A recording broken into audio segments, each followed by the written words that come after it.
SNX Marathi, Siddheshwar news express, सत्यासाठी SNX सोबत.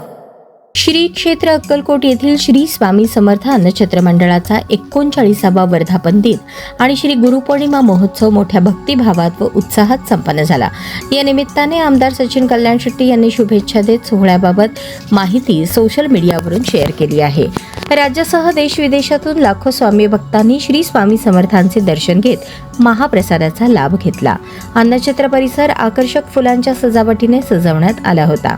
भाविकांच्या सोयीसाठी महाप्रसाद, निवास, पार्किंग आणि वाहतूक व्यवस्थेचे नियोजन करण्यात आले होते. गुरुपौर्णिमेनिमित्त श्री स्वामी समर्थ चरित्र सारामृत ग्रंथपारायण, नामस्मरण, जप, गुरुपूजन तसेच विविध धार्मिक कार्यक्रम भक्तिभावाने पार पडले. या सोहळ्यास राज्याचे रोजगार हमी योजना मंत्री भरत शेठ गोगावले, आमदार शेखर निकम, आमदार शिवाजीराव पाटील, माजी आमदार सिद्धाराम म्हेत्रे, नगराध्यक्ष बिलन कल्याण शेट्टी, संस्थापक अध्यक्ष जन्मेजय राजे, विजयसिंह राजे भोसले, कार्यकारी अध्यक्ष अमोल राजे, जन्मेजय राजे भोसले यांच्यासह विविध मान्यवरांनी उपस्थित राहून श्री स्वामी समर्थांचे दर्शन घेतले व सर्वांच्या सुख, समृद्धी आणि निरोगी आयुष्यासाठी प्रार्थना केली.